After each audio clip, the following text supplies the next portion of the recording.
Hello दोस्तों, स्वागत है आपका विज़न टेट के यूट्यूब चैनल पर। दोस्तों, ये चैनल ऑफलाइन चलता है, ठीक है। अभी एग्ज़ाम को देखते हुए इसका जो ऑनलाइन क्लास है शुरू करवाया जा रहा है। यहाँ पर हम लोग सी टेट के सारे सिलेबस को कवर करेंगे। जो सी आपको सी टेट में पूछे जाते हैं, मैथ्स है, ईवीएस है, हिंदी है और सीडीपी है और इंग्लिश है। पर सबसे पहले यहाँ हम कवर करेंगे मैथ को, क्योंकि जो मैथ के टॉपिक्स है वो थोड़ा सा लेंदी होते हैं, सीखने में थोड़ी उनको प्रॉब्लम होती है। तो सबसे पहले हम यहाँ शुरू करेंगे मैथ्स को। आपके सामने डिस्प्ले पर दिख रहा है कि मैथ्स के कौन कौन से टॉपिक कवर किए जाएंगे। तो इस टॉपिक का स्क्रीनशॉट लेके अपने मोबाइल में सेव कर लीजिए। हर दिन करीब करीब एक या दो टॉपिक यहाँ पे करवाए जाएंगे। पहले प्राकृत संख्या, पूर्ण संख्या, जो भी यहाँ पर लिखा हुआ है वो सारा दिख रहा है आपको, आप लोग वहाँ पे। उसके बाद टॉपिक 2 करवाया जाएगा, 3 4 5 6 7 8 9 10 करीब करीब 20 टॉपिक को कवर कराया जाएगा। और आपको मालूम होना चाहिए, जो लोग इसके एग्ज़ाम से जुड़े हुए हैं, सिलेबस से जुड़े हुए हैं, वो देखे होंगे इस बार के एग्ज़ाम में कि यहाँ पर जो अपडेटेड टॉपिक्स है, इन टॉपिक्स के से इस बार सवाल आए थे। जैसे आपको सवाल आए थे सीरीज़ से। सीरीज़ में 2 होता है, एक अल्फ़ाबेट होता है, एक नंबर होता है। उसके बाद सवाल आए थे कैलेंडर से और एज प्रॉब्लम से। इन टॉपिक से सवाल एग्ज़ाम में पहले कभी रेयरली पूछा गया था, पर इस बार इस टॉपिक से सवाल फ्लुएंटली करीब करीब 5 से 6 सेट में इस टॉपिक से जुड़े हुए सवाल पूछे गए हैं। तो हम इनको इनको पूरा करने के बाद, इन सब टॉपिक को पूरा करने के बाद, जो सारे आपको 20 टॉपिक हैं, इन सारे टॉपिक्स को पूरा करने के बाद हम इसमें आएंगे, ठीक है। हम सबसे पहले शुरू करते हैं टॉपिक, जो आपको टॉपिक पहला वाला है, ये प्राकृत संख्या, पूर्ण संख्या। डेली दोस्तों इसमें सिलेबस के टॉपिक्स आपके यूट्यूब वीडियो पर अपलोड किए जाएंगे, ठीक है। डेली आप अपने पेन कॉपी को लेके रेडी रहिएगा और सारे टॉपिक्स को देखते हुए आप सारे बेसिक्स मैथ को अच्छे से सीख जाइएगा, ठीक है। बशर्ते आपको टॉपिक्स को ध्यान से देखना होगा। तो आज शुरू करते हैं। प्राकृत संख्या जो है नेचुरल नंबर्स है, पूर्ण संख्या आपको होल नंबर है, सम संख्या जो है आपको इवन नंबर है, उसके बाद आपका ऑड नंबर है, और सारी संख्याओं को सीखेंगे यहाँ पर, ठीक है। डे बाय डे शुरू करते हैं इसको। आपको जो पहला टर्म यहाँ पे दिया हुआ है, पहला टर्म यहाँ पे दिया हुआ है आपका प्राकृत संख्या। प्राकृत संख्या कौन होती है? वे संख्याएं जो गिनती के रूप में गिनी जाती है। प्राकृत संख्याओं को हम लोग क्या बोलते हैं? नेचुरल नंबर बोलते हैं इसको। Natural number, natural number. तो गिनती के रूप में गिने जाने वाली सारी संख्याएं प्राकृत संख्याएं हैं। जैसे हम लोग काउंट करते हैं ना, 1 2 3 4 5 6 7 8, हम कुछ भी काउंट करते हैं, बाइक को, घर को, अपने कपड़े को, पेन को, कॉपी को, अपने नंबर को, जो भी हम काउंट करते हैं, तो गिनती के रूप में गिने जाने वाली सारी संख्याएं प्राकृत संख्याएं। जैसे 1 है, 2 है, 3 है, 4 है, 5 है। दोस्तों ये सारी संख्याएं जो हम गिनते हैं, इनफाइनाइट तक संख्याएं होती है। प्राकृत संख्या 1 से लेके कहाँ तक होती है? अनंत तक होती है, ठीक है। इतना क्लियर है? आगे बढ़ते हैं इसमें। अगर कुछ भी यहाँ पर जो समझाया जा रहा है, कोई भी चीज़ आपको डाउट करे तो कमेंट सेक्शन में कमेंट कीजिएगा और वहाँ पर बोलिएगा कि हमको ये वाला जो आपको डेमोन्स्ट्रेशन है समझ में नहीं आया।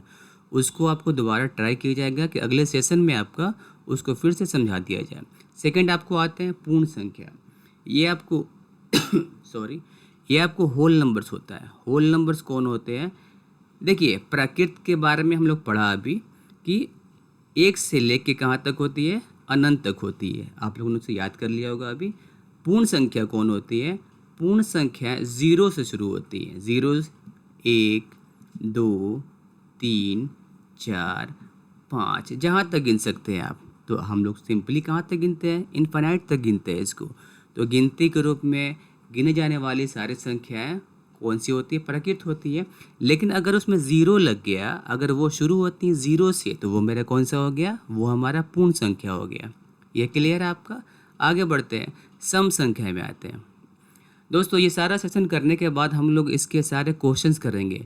जिस तरह इससे टॉपिक्स के एग्ज़ाम में सवाल किए जाते हैं, हम वो सारे सवाल को देखेंगे। सवाल से हमको ये हमारा कंसेप्ट डेवलप होगा कि एग्ज़ाम में इस टॉपिक से सवाल किस तरह किए जाते हैं। तो इस टॉपिक के बाद एक और वीडियो अपलोड किया जाएगा, उसमें आपका सारा क्वेश्चन करवाया जाएगा, उसको भी ध्यान से पढ़िएगा आप लोग, ठीक है। पहले जान लीजिए कि कौन सी संख्या का क्या उसका टर्म होता है, क्या उसका फीचर होता है। सम संख्या को हम क्या पढ़ते हैं इसके बारे में। सम को हम लोग इवन बोलते हैं। सर इसका अंग्रेज़ी हम इस वजह से लिख रहे हैं कि एग्ज़ाम में हिंदी के बोर्ड के पास बहुत सारे पर्यायवाची शब्द हैं, वो एक से एक इसका हिंदी लेके आते हैं, लेकिन अंग्रेज़ी इस वजह से लिख रहे हैं कि आपके माइंड में उसका इमेज रहेगा, ठीक है। उस इंग्लिश के अंग्रेज़ी वर्ड के बेस पे उसको पकड़ लीजिएगा कि किसके बारे में पूछा जा रहा है। इवन नंबर क्या होते हैं दोस्तों? वे संख्याएं जो 2 से पूरी पूरी कट जाए, जैसे 2, 4, 6, 8, 2, 4, 6, 8, 10, 12 जो भी है। तो 2, 4, 6, 8, 10, 12 ये सारी संख्या कैसी है? इवन नंबर है। एक और इसका सिंपली हम लोग याद कर सकते हैं, कैसे कि जो संख्या 2 से पूरी पूरी विभाज्य हो जाए, जैसे 2, तो 2 से पूरी पूरी कट गई एक बार में, एक भी आपका रिमाइंडर यहाँ पे नहीं दिया, पूरी पूरी कट गई। रिमाइंडर मतलब इसका मतलब हासिल इसका जो बचता है, जो आपको शेषफल बचता है। 4 को लेते हैं तो 4 को आपको 2 से भाग करते हैं, 4 भी 2 से पूरी पूरी कट जाएगी 2 बार में, ठीक है। तो वे संख्याएं जो 2 से पूरी पूरी विभाज्य हो जाएं वो कहलाती है सम संख्याएं, ठीक है। आगे बढ़ते हैं इसके। विषम संख्याएं किनको बोलते हैं? तो विषम संख्याओं को पहले जानते हैं कि अंग्रेजी में क्या बोलते हैं। विषम संख्याओं को हम लोग ऑड नंबर बोलते हैं, ठीक है। ऑड नंबर जो ऑड होती है, ऑड से सुन के मन में क्या ख्याल आ रहा है कि ऑड नंबर क्या?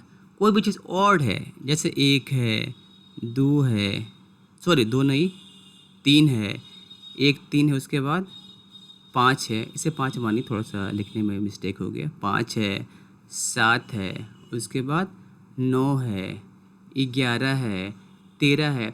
मतलब ये संख्याएं आपको फुट में रहेंगी, इनका जोड़ा नहीं बन पाएगा। अगर जब भी इसका जोड़ा बनाइएगा तो इसका उसमें से एक हासिल बच जाएगा। जैसे जोड़ा बनाया 1 का, इसमें से 1 बच गया। जोड़ा बनाया 5 का, 2 का जोड़ा बना, 2 2 का, इसमें से 1 बच गया। आपको उसमें एक उसका रिमाइंडर बच जाएगा बार बार। तो जो संख्या फुट में रहेंगी वो क्या है आपका? वो आपका इवन नंबर नहीं, वो आपका विषम संख्याएं हैं, वो आपकी ऑड नंबर से है, ठीक है। संपूर्ण संख्या क्या होती है? इनको हम लोग क्या बोलते हैं? इनको हम लोग परफेक्ट नंबर बोलते हैं। परफेक्ट नंबर कौन सी होती है? पहले लिखते हैं इसको अंग्रेजी में क्या बोलते हैं। इसको हम लोग परफेक्ट नंबर बोलते हैं। इसको हम लोग परफेक्ट नंबर बोलते हैं। परफेक्ट नंबर बोलते हैं। परफेक्ट नंबर कौन सा होते हैं? वे संख्याएं जिनके गुणनखंडों का योग उस संख्या का दुगना होता है, एक संपूर्ण संख्या कहलाती है। कैसे कहलाती है देखते हैं। जैसे हम लोग 2 का निकालते हैं पहले कि 2 किससे किससे कटता है। 2 आपको कटता है 1 से कटता है, और 2 आपका 2 से कटता है। अगर हम 1 और 2 का योगफल निकालते हैं, 1 + 2 कितना मेरा हुआ? 3 हो गया, ठीक है। हमने क्या कहा था पहले कि जो संख्या उनके गुणनखंडों का योग दुगना रहेगा। अब देखिए 2 का दुगना 3 है यहाँ पर, नहीं, 2 का दुगना 4 होता है, यहाँ पे 3 है। तो इनके जो गुणनखंड है इनका योग आपको 2 का दुगना नहीं है, तो ये आपका परफेक्ट नंबर नहीं हुआ। 3 का निकालते हैं हम, 3 का देखते हैं निकाल के, ये 1 से कटेंगे और 3 से कटेंगे। इनका योगफल निकालते हैं, 1 + 3 कितना हो गया आपका? 4 हो गया।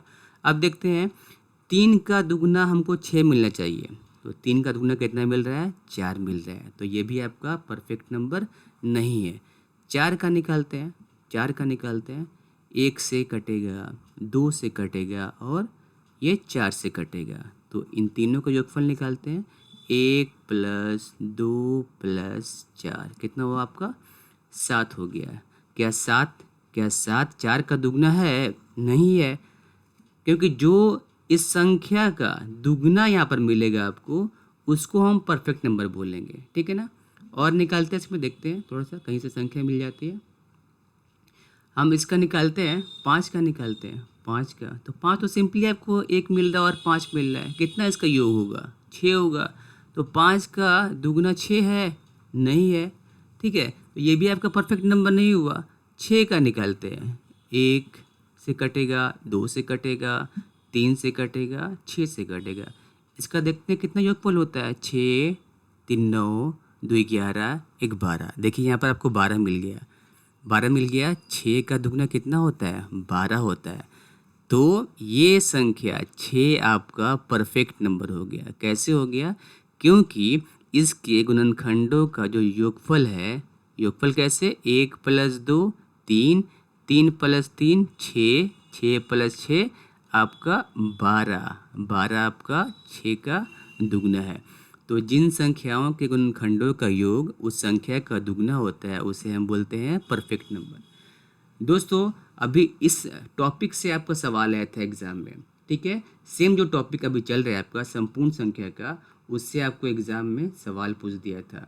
उसमें सवाल में क्या आया था कि निम्न संख्याओं में कौन सी संख्या परफेक्ट नंबर नहीं है। तो दोस्तों, परफेक्ट नंबर कुछ यहाँ लिखते हैं, उसको आप याद कर लीजिए। उससे क्या होगा कि आपके माइंड में एट अ टाइम वहाँ पे रहेगा कि परफेक्ट नंबर कौन कौन से हैं। आपको वहाँ पे याद करने में, आपको वहाँ पे माथा बेचे नहीं करना पड़ेगा कि ये कौन सा नंबर है। आप सिंपली याद कर लीजिए। आपको सेम सवाल एग्ज़ाम में इस बार आ गया था, तो वो नंबर लिखते हैं आपको। वो संख्या आपका कौन सा परफेक्ट नंबर है? आपको 6 है। आपको सेकंड नंबर आपका 28 है। उसके बाद आपको 496 है।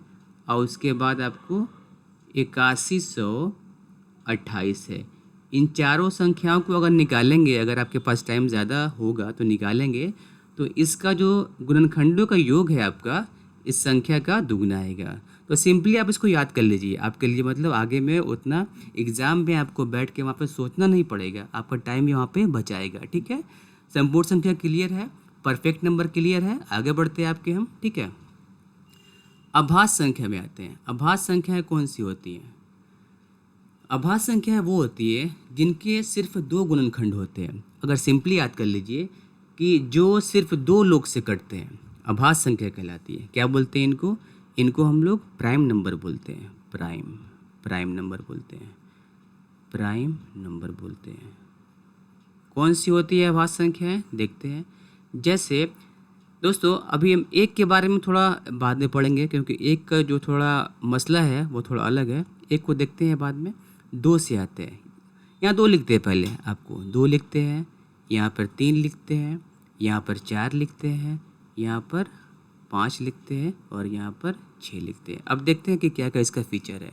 देखिए 2 के बारे में यहाँ बोला जा रहा है कि जो संख्या सिर्फ 2 संख्याओं से कटे वो संख्या आपका अभाज्य रहेगा। जैसे 1, 2 किससे कट रहा है? 1 से कट रहा है, सिंपली पता है 1 दूना 2, और ये 2 से कटेगा, 2 एकाई 2। अब सोचिए कि 2 यहाँ पर किसी संख्या से कटेगा? नहीं कटेगा, सिंपल है। 1 से कट रहा है आपका, 2 से कट रहा है। तो जो संख्या है सिर्फ 2 से कटे, 2 संख्याओं से कटे, 1 और 1, 2 संख्याओं से, वो आपका कौन सी नंबर है? वो आपका अभाज्य संख्या है। तो 2 आपका अभाज्य संख्याएँ हैं। 3 के बारे में देखते हैं। 3 किससे कट रहा है? तो सिंपली देखिए, पहले खुद से काटिए उसको कि 1 से कटेगा पहले और खुद से कटेगा। अब यहाँ पर देखिए किसी और से कट रहा है? नहीं कट रहा है, तो ये भी आपका अभाज्य संख्या है। 3 भी आपका अभाज्य संख्या हो गया। 4 को देखते हैं। सबसे पहले उसको 1 से काटिएगा। 1 से कट रहा है? हाँ भाई, 1 से कट रहा है। 2 से भी कट रहा है यहाँ पर, और यहाँ पर 4 से भी कट जा रहा है। तो हमने क्या पढ़ा था कि अभाज्य संख्या सिर्फ 2 संख्याओं से कटती है। यहाँ थोड़ा ध्यान दीजिएगा आप लोग। 1 से भी कट रहा है, 2 से भी कट रहा है, 4 से भी कट रहा है, मतलब 3 संख्याओं से कट रहा है। तो ये आपका अभाज्य नहीं है, ये आपका भाज्य हो जाएगा। ये आपका भाज्य। भाज्य हम लोग आगे पढ़ेंगे, अभी कंपोजिट के बारे में हम लोग आगे पढ़ेंगे अभी, ठीक है। 5 के बारे में देखते हैं। 1 से कट रहा है और 5 से कट रहा है, ठीक है। तो जो संख्या 2 संख्याओं से कटती है वो अभाज्य है, ठीक है। तो ये भी आपका 5 भी आपका अभाज्य है। 6 के बारे में देखते हैं। 1 से कट रहा है, 2 से भी कट रहा है, 3 से भी कट रहा है और आपका 6 से भी कट रहा है। मतलब 1 संख्या, 2 संख्या, 3 संख्या, 4 संख्या, 4 संख्या से कट रहा है, तो ये भी हमारा अभाज्य नहीं हुआ। दोस्तों आप लोग एक है ना काम कर सकते हैं जो एग्ज़ाम में आपका टाइम काफ़ी सेव कर देगा। आप लोग को क्या करना है, आपको छः इसका टॉपिक बनाना है, छः इसका बनाना है स्टेटमेंट। उसका नाम बोलते हैं आपको सम संख्या का, विषम संख्या का। आप 6 बनाइएगा स्टेटमेंट। किसका किसका? आप 6 स्टेटमेंट लिखिएगा। पहला आपको लिखिएगा सम संख्या का 6 स्टेटमेंट। स्टेटमेंट क्या रहेगा बता रहे हैं। तो स्टेटमेंट लिखिएगा आप लोग कि एक अंकों की सबसे छोटी सम संख्या है, आपको 2 हो गया। एक अंकों की सबसे बड़ी सम संख्या आपका 8 हो गया। फिर थर्ड स्टेटमेंट दो अंकों की सबसे छोटी सम संख्या 10 हो गया। 2 अंकों की सबसे बड़ी सम संख्या आपका 98 हो गया। 3 अंक की सबसे छोटी सम संख्या आपको 100 हो गया। और 3 अंक की सबसे बड़ी सम संख्या आपको 998 हो गया। दोस्तों अगर लिखने में यहाँ पर कुछ बताने में कुछ अगर मिस्टेक हो जा रहा है, जिसका ध्यान हमको नहीं पड़ पा रहा है, तो आप लोगों से एक बात करना है कि आप लोग उसको कमेंट बॉक्स में लिखिएगा कि कहाँ पर मिस्टेक हुआ है। क्योंकि अभी आपको वीडियो अपलोड कर रहे हैं तो थोड़ा जो कॉम्बिनेशन है पेन का और पेन टैप का और माइक का सही से नहीं चल पा रहा है, तो आप कमेंट कीजिएगा कि कहीं पर मिस्टेक हुआ है, हम उसको दोबारा सुधार देंगे, ठीक है। तो दोस्तों क्या कीजिएगा आप लोग कि आप है ना सब संख्याओं का सम का लिख दें। यहाँ पर क्या क्या लिखें, फिर से रिपीट करते हैं, आप लोग को ध्यान से लिखना है उसको कि एक अंक की सबसे छोटी सम संख्या और एक अंक की सबसे बड़ी सम संख्या, 2 अंक की सबसे छोटी सम संख्या और 2 अंक की सबसे बड़ी सम संख्या, 3 अंक की सबसे छोटी सम संख्या और 3 अंकों की सबसे बड़ी सम संख्या। ये 6 स्टेटमेंट आपके एग्ज़ाम में बहुत हद तक टाइम को बचा देंगे, क्योंकि वहाँ पर आपको बैठ के सोचना नहीं पड़ेगा इसके बारे में कि 2 अंक की कौन होती है, 3 अंक की कौन होती है ना। तो इस तरह से आप लिखिएगा सम के बारे में, उसके बाद से आप लिख लीजिएगा विषम के बारे में, ऑड नंबर के बारे में।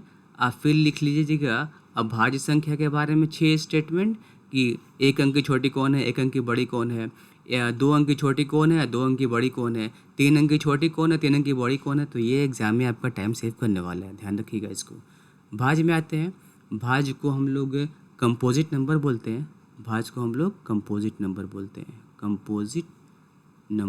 हैं, ठीक है। भाज्य कौन सी होती है, तो हम लोग अभाज्य पढ़ लिए, अभी अभाज्य पढ़ते हैं। वे संख्याएं जिनके जो सिंपल, इसको ऐसे देखते हैं, वे संख्याएं जिनके जो 3 संख्याओं से 2 से ज़्यादा संख्याओं से कटते हैं। इतना ही याद रखिए कि जो संख्याएं 2 से ज़्यादा संख्याओं से कट जाती हैं वो संख्याएं भाज्य होती है, कंपोजिट होती है। जैसे फिर से लेते हैं, 2 को लिए, फिर से लिए 3 को, फिर से लिए 4 को, फिर से लिए 5 को और फिर से लिए 6 को। अब इन लोग को कट करते हैं, देखते हैं क्या आता है, ठीक है। देखते हैं इसका, देखिए 2 किससे कट रहा है, 1 से कट रहा है और खुद से कट रहा है। तो ये 2 ठो से कट रहा है, तो ये आपका भाज्य है नहीं, ये आपका अभाज्य है, क्योंकि 2 ठो से कट रहा है, 1 से कट रहा है और 2 संख्या से कट रहा है। 3 के बारे में देखते हैं, 1 से कट रहा है और 3 से कट रहा है, तो ये भी 2 संख्याओं से कट रहा है, ये भी आपका भाज्य नहीं है, ये भी आपका अभाज्य है। 4 के बारे में देखते हैं, 1 से कट रहा है, 2 से कट रहा है और आपका 4 से भी कट रहा है। हाँ, ये संख्या आपका भाज्य है, क्योंकि यहाँ देखिए 1 संख्या से, 2 संख्या से, 3 संख्या से, मतलब 2 से ज़्यादा संख्याओं से कट रहा है, ये आपका भाज्य संख्या है। इसको देखिए 1 से कट रहा है और खुद से कट रहा है, तो ये भी आपका अभाज्य है, भाज्य नहीं है, ध्यान रखिएगा। ये देखिए 1 से कट रहा है, 2 से कट रहा है, 3 से भी कट रहा है और 6 से भी कट रहा है, मतलब 1 2 3 4 संख्याओं से कट रहा है, मतलब ये भी आपका भाज्य है, ठीक है। तो इसके बारे में भी आप लोग 6 स्टेटमेंट लिखिएगा जो एग्ज़ाम में आपका टाइम को सेव कर देगा, ठीक है। आगे बढ़ते हैं, अब थोड़ा देखते हैं 1 के बारे में। हम लोगों ने देखा अभी कि जो संख्याएं सिर्फ 2 संख्याओं से कटती है वो आपका अभाज्य है, इतना आप लोगों ने जान लिया है। और जो संख्याएं सिर्फ 2 संख्याओं से नहीं, 2 से ज़्यादा से कटती हैं तो वो आपका भाज्य है। तो एक के बारे में दोनों में देखते हैं। एक को पहले गुजारते हैं अभाज्य वाले, उसका क्या क्राइटेरिया उससे गुजारते हैं, और फिर उसको एक को गुजारते हैं भाज्य वाले क्राइटेरिया से। दोनों में कैसे वो काम कर रहे हैं उसके बाद से फैसला करते हैं ये आपका भाज्य है, ये आपका अभाज्य है। देखिए अभाज्य का नियम था ना पहले कि जो संख्या सिर्फ दो से कटे, एक तो खुद ही एक है और यहाँ भी एक है, एक तो खुद ही एक है और यहाँ भी एक है, तो दोनों में एक आपका सिमिलर संख्या मिल जा रहा है, तो ये आपका अभाज्य के लिस्ट में नहीं रहेगा। और यहाँ रूल था ना कि जो संख्याएं दो से ज़्यादा संख्याओं से कटेंगी वो भाज्य रहेंगी। तो ये तो यहाँ पर दो ठो मिल रहा है, वो भी आपका सिमिलर मिल रहा है, एक एक मिल रहा है, तो यहाँ पर तीन वाले में कहाँ से आएगा? तो ये भी आपका संख्या कौन सी हो गई? ये भी भाज्य नहीं है और ना ही आपका अभाज्य है। तो दोस्तों ये स्टेटमेंट बहुत बार पूछा है एग्ज़ाम में कि एक के बारे में आप क्या विचार करते हैं। तो एक जो संख्या है, एक याद रखिएगा इसके बारे में, एक ना अभाज्य के लिस्ट में है और एक ना ही भाज्य वाला लिस्ट में है। दोनों में ये नहीं है, दोनों के कैटेगरी से इसको बाहर निकाल दिया गया है। ठीक है, ध्यान रखिएगा। और दो के बारे में जान लीजिएगा, जो दो के बारे में हम लोग की सोच है अच्छी है कि दो दिखने में अच्छा है, दो सम संख्या है, ठीक है ना। पर दो आपका है ना, दो आपका अभाज्य संख्या है। क्यों? क्योंकि इसका दो ही लोग से कट रहा है। ध्यान रखिएगा, दो के बारे में हम लोग की सोच अच्छी है लेकिन दो एक अभाज्य संख्या है। ये स्टेटमेंट भी एग्जाम में काफ़ी पूछा है दो के बारे में कि दो सबसे छोटी अभाज्य संख्या है। क्यों? क्योंकि यह सिर्फ दो ही ठो से कटता है। इतना क्लियर है ना आप लोग का? आगे बढ़ते हैं, देखते हैं इसको। सअभाज्य संख्याएं कौन सी होती हैं? को प्राइम नंबर्स कौन सी होती है? तो देखते हैं उसके बारे में, को प्राइम नंबर्स कौन सी होती है। ठीक है, तो दोस्तों को प्राइम नंबर वो होती है जिन संख्याओं का जो सार्वगुणनखंड है सिर्फ दो, एक संख्या होती है, उसमें कॉमन सिर्फ एक रहेगा। ऐसे कोई भी हम दो संख्या लेते हैं, जिन संख्याओं में सार्वगुणनखंड सिर्फ एक होता है वो संख्याएं आपको सअभाज्य संख्या होती है। अंग्रेजी में इनको बोलते हैं क्या? को प्राइम नंबर बोलते हैं। को प्राइम नंबर बोलते हैं इनको अंग्रेजी में। जैसे हम 5 को लिए और 7 को लिए, ठीक है, 3 को लिए और 2 को लिए, थोड़ा पेन चेंज करते हैं इसमें, ठीक है।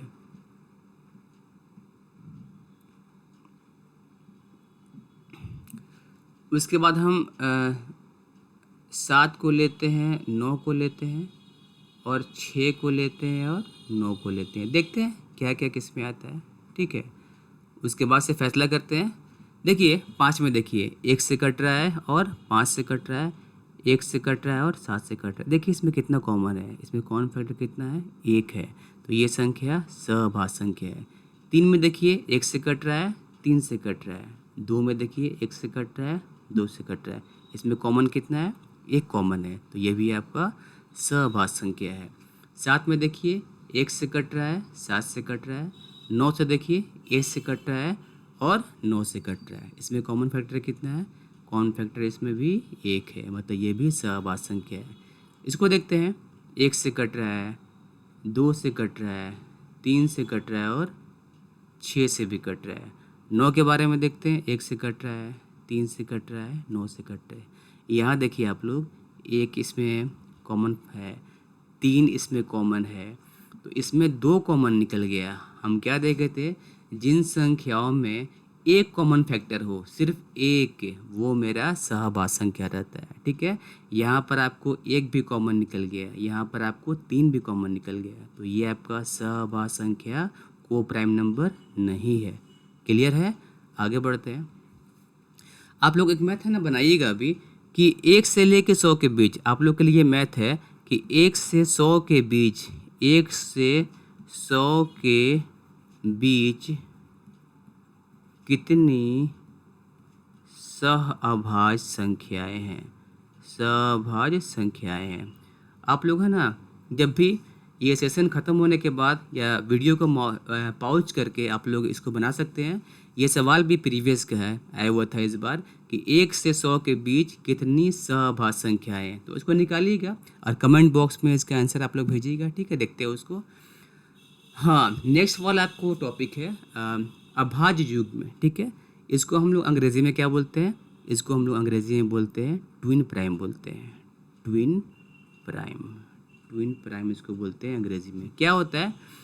बस देखिए, जब भी आपको ट्विन प्राइम ढूंढना होगा तो आपको दो उसका मतलब क्राइटेरिया है, उसको आपसे गुजारना होगा। अगर दोनों क्राइटेरिया में गुजर गया तो वो संख्या आपका अभाज्य युग्म है। कैसे है? देखिए, पहला उसमें देखिएगा आप लोग कि दोनों संख्या अभाज्य रहेगा। दोनों संख्या आपका क्या रहेगा? दोनों संख्या क्या रहेगा आपका? अभाज्य रहेगा। एक उसमें फर्स्ट ये देखना है, उसमें सेकंड देखना है आप लोग को कि उनमें जो दो संख्याएं आपकी रहेंगी उनमें दो का अंतर रहेगा, उनमें दो का अंतर रहेगा। ठीक है, पहला क्या देखना है आप लोग को कि दोनों संख्याएं अभाज्य रहेंगी, और सेकंड देखना है आप लोग को उनमें दो का अंतर रहेगा। ठीक है, थोड़ा देखते हैं इसमें। दो संख्या लेते हैं हम, 2 लिए और 5 लिए, 3 लिए और 5 लिए, 7 लिए और 9 लिए, 11 लिए और 13 लिए। देखिए, इसको थोड़ा देखते हैं। पहला जो इसका कैटेगरी है उसमें इसको गुजारते हैं, देखते हैं क्या होता है उसमें।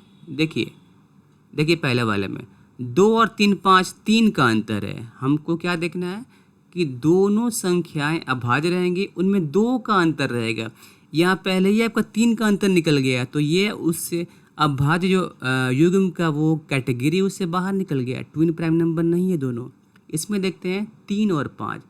पहले क्या देखते हैं? 2 का अंतर है। हाँ ठीक है, 2 का अंतर है, 3 2 5। और दोनों संख्या अभाज्य है। हाँ, 3 भी अभाज्य है, 5 भी अभाज्य है। ठीक है, कैसे अभाज्य है? क्योंकि सिर्फ 1 से कटता है और 3 खुद से कटता है, 5 भी 1 से कटता है और खुद से कटता है, तो दोनों अभाज्य है, दोनों में 2 का अंतर है, तो ये दोनों संख्या अभाज्य युग्म है। 7 और 9 में देखते हैं, 7 और 9 में देखते हैं। ठीक है, देखिए 2 का अंतर है, ये पहला मेरा इस क्राइटेरिया में आपको पास कर गया। सेकंड में कि दोनों अभाज्य है। हाँ ठीक है, 7 नहीं, 7 अभाज्य है आपका, 9 अभाज्य नहीं है। क्यों? क्योंकि 1 से कट रहा है, 3 से भी कट रहा है और 9 से भी कट रहा है, तो एक क्राइटेरिया में पास कर गया। दोनों का जो 2 का अंतर है, लेकिन एक क्राइटेरिया में फेल कर गया है। 9 आपका अभाज्य संख्या नहीं है, भाज्य संख्या है। 11 के बारे में देखते हैं, 13 के बारे में।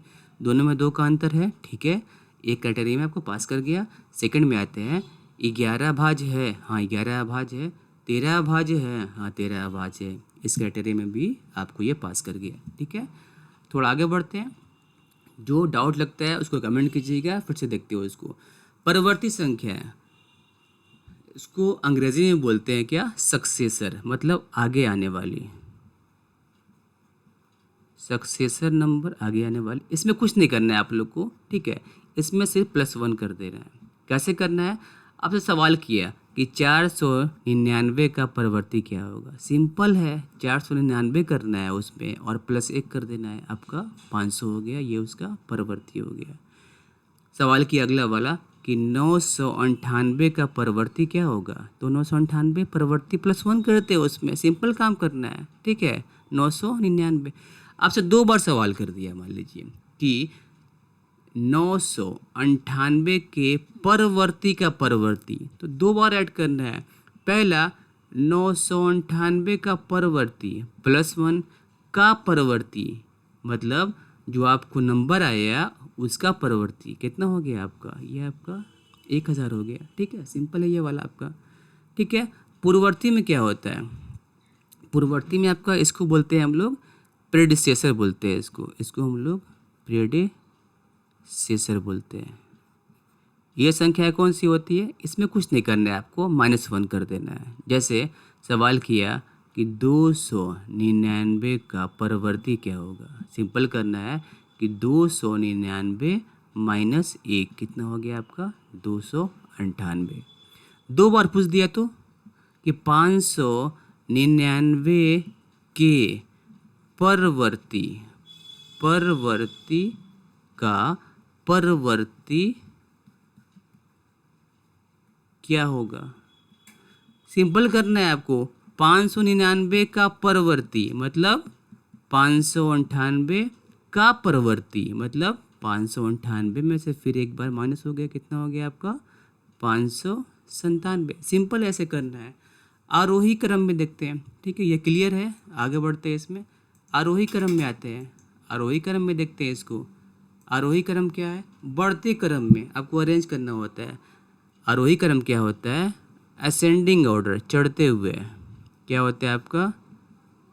असेंडिंग ऑर्डर मतलब बढ़ते क्रम में, छोटा से बड़ा। छोटा से आपका कहाँ जाएगा? छोटा से आपका जाएगा बड़ा की तरफ, ठीक है। जैसे 2 है, फिर 9 है, फिर 11 है, फिर 18 है, फिर 20 है, फिर 28 है। मतलब छोटे से कहाँ बढ़ेगा? आपको बड़ा की ओर बढ़ेगा, ठीक है। सिंपल है असेंडिंग। आरोही और अवरोही में थोड़ा सा गड़बड़ी होता है लोग को पढ़ने में, तो इसको अंग्रेजी में पढ़िएगा, असेंडिंग पढ़िएगा। और जो अगला वाला जो आपका आरोही क्रम है उसको आप डिसेंडिंग पढ़िएगा। इसको आप लोग डिसेंडिंग पढ़िएगा, ठीक है। ये सी है आपका, इसको डिसेंडिंग पढ़िएगा, डिसेंडिंग ऑर्डर। उसका उल्टा है मतलब घटते क्रम में। क्या? घटते क्रम में है ये वाला, घटते क्रम में पढ़िएगा इसको। मतलब बड़ा से क्या? छोटा की ओर, बड़ा से छोटा की ओर। जैसे 98 है, फिर 95, फिर 93, फिर 80, फिर 60। ये 80 है, 80 60। उसके बाद 51, फिर 50। मतलब क्या हो रहा है? ये आपका संख्या डे बाय डे इसमें घट रहा है, ठीक है। तो ये आपका सेशन यहाँ पे एंड होता है। ये सेशन आपका एंड होता है। उम्मीद है आप लोगों को सारी संख्याएं समझ में आई होंगी। जो अगला वीडियो इसका आएगा उसमें इस संख्याओं से रिलेटेड सारे सवाल करवाए गए, जो सवाल प्रीवियस में भी आए हुए हैं, तो ध्यान से पढ़िएगा उसको। जो सेशन का आपको वीडियो चाहिए, जो आपको कोई टॉपिक वीक लगता है उसका वीडियो चाहिए आपको, तो वो कमेंट बॉक्स में कमेंट कीजिएगा, ठीक है। वीडियो अच्छा लगता हो तो लाइक कर दीजिएगा, ठीक है। ओके, नमस्ते, धन्यवाद।